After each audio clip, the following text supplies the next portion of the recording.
오늘의 말씀 열왕기하 2장 1절에서 14절까지 말씀입니다. 주님께서 엘리야를 회오리 바람에 실어 하늘로 데리고 올라가실 때가 되니 엘리야가 엘리사를 데리고 길갈을 떠났다. 길을 가다가 엘리야가 엘리사에게 말하였다. 나는 주님의 분부대로 베델로 가야 한다. 그러나 너는 여기에 남아 있거라. 그러자 엘리사는 주님께서 살아계심과 스승께서 살아계심을 두고 맹세합니다. 나는 결코 스승님을 떠나지 않겠습니다 하고 말하였다. 그리하여 그들은 함께 베델까지 내려갔다. 베델에 살고 있는 예언자 수련생들이 엘리사에게 와서 물었다. 선생님의 스승을 주님께서 오늘 하늘로 데려가려고 하시는데 선생님께서는 알고 계십니까? 엘리사가 말하였다. 나도 알고 있으니 조용히 하시오. 엘리야가 엘리사에게 말하였다. 나는 주님의 분부대로 여리고로 가야 한다. 그러나 너는 여기에 남아 있거라.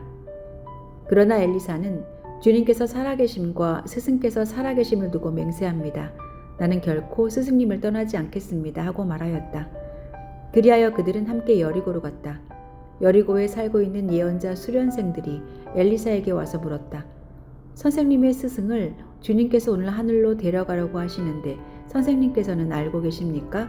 엘리사가 말하였다. 나도 알고 있으니 조용히 하시오. 엘리야가 엘리사에게 말하였다. 나는 주님의 분부대로 요단 강으로 가야 한다. 그러나 너는 여기에 남아 있거라. 그러나 엘리사는 주님께서 살아계심과 스승께서 살아계심을 두고 맹세합니다. 나는 결코 스승님을 떠나지 않겠습니다 하고 말하였다. 그리하여 두 사람은 함께 길을 떠났다. 예언자 수련생들 가운데서 쉰명이 요단 강까지 그들을 따라왔다. 엘리야와 엘리사가 요단 강가에 서니 따르던 제자들도 멀찍이 멈추어 섰다. 그때 엘리야가 자기의 겉옷을 벗어 말아서 그것으로 강물을 치니 물이 좌우로 갈라졌다. 두 사람은 물이 마른 강바닥을 밟으며 요단강을 건너갔다. 요단강 맞은쪽에 이르러 엘리야가 엘리사에게 말하였다. 주님께서 나를 데려가시기 전에 내가 네게 어떻게 해주기를 바라느냐. 엘리사는 엘리야에게 스승님이 가지고 계신 능력을 제가 갑절로 받기를 바랍니다 하고 대답하였다. 엘리야가 말하였다. 너는 참으로 어려운 것을 요구하는구나. 주님께서 나를 너에게서 데려가시는 것을 내가 보면 내 소원이 이루어지겠지만 그렇지 않으면 그것이 이루어지지 않을 것이다.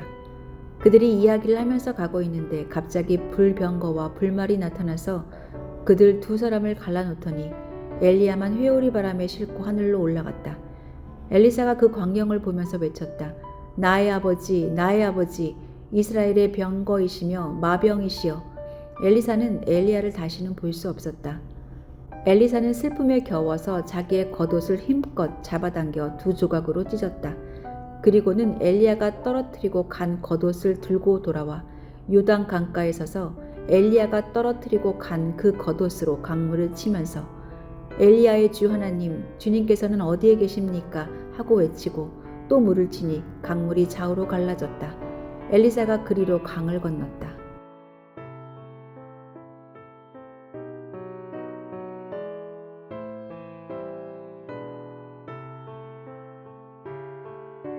많은 이들이 정의로운 슈퍼히어로의 활약을 보면서 동경할 때에 정반대의 시선으로 그런데 슈퍼파워를 가진 히어로가 악한 존재라면 어떻게 될까라는 그런 관점에서 끔찍한 현실을 보여주는 코믹스가 존재합니다.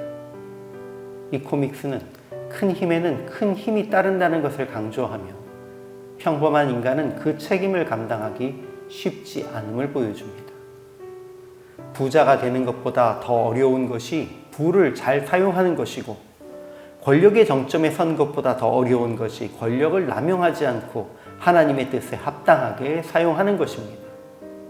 큰 힘을 얻기 어려운 것보다 그 무게를 감당하는 것은 더 어렵습니다. 하나님이 엘리야를 하늘로 올려 데려가실 때 엘리사는 길갈부터 그 길을 따라 나섭니다. 엘리야가 베델과 여리고에서 그곳에 머물라고 말하였지만 엘리사는 엘리야가 겉옷으로 요단물을 치고 강을 건널 때까지 그를 따랐습니다. 이에 엘리야가 무엇을 원하느냐고 물었고 엘리사는 성령의 역사를 갑절로 주십시오라고 간구합니다. 엘리야는 나를 내게서 데려가시는 것을 보면 그 일이 이루어질 것이라고 말했고 회오리 바람에 의해 하늘로 올려갑니다. 이후 엘리사는 하늘에서 떨어진 엘리야의 겉옷을 집어 요단강을 쳐서 물을 가르고 돌아갔습니다. 본문에는 그만하면 되었다라는 엘리야의 권면과 끝까지 가겠습니다라는 엘리사의 의지가 상반되어 보이지만 결론은 엘리야가 엘리사에게 자격이 있는지 시험하는 것이었음을 알 수 있습니다. 결국 엘리야는 끝까지 성실함으로 동행한 엘리사에게 무엇을 구하는지 물었고 엘리사는 갑절의 성령의 역사를 구합니다. 여기서 엘리야가 어려운 일을 구한다라고 말한 것은 그런 큰 능력을 받기 어렵다는 의미임과 동시에 감당하기 쉽지 않은 것을 구한다는 중의적인 의미입니다. 다만 그것을 주시는 분은 하나님이시기에 자기가 승천한 것을 보면 얻을 것이라고 말했습니다. 엘리사는 성실함으로 엘리야의 영감을 계승하여 선지자의 시대를 이어갑니다.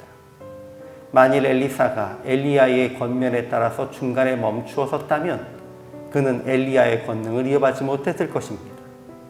그러나 더 중요한 것은 그가 갑절의 성령의 역사를 얻었음에도 불구하고 그 능력에 잠식당하여 타락하지 않았다는 것입니다. 다윗이 권력과 평안에 잠식당하여 밧세바를 범하는 죄를 범했고 솔로몬이 지혜와 부귀 영화에 빠져서 하나님으로부터 멀리 떨어진 것과 달리 엘리사는 그 스승보다 2배의 능력을 행하면서도 끝까지 선지자의 사명을 잘 감당했습니다. 주어진 힘과 능력에 잠식당하여 교만해지지 않는 것이 가장 어려운 것입니다. 이것을 기억하고 스스로를 통치하며 주의 능력을 발휘하는 우리가 되어지기를 소망합니다.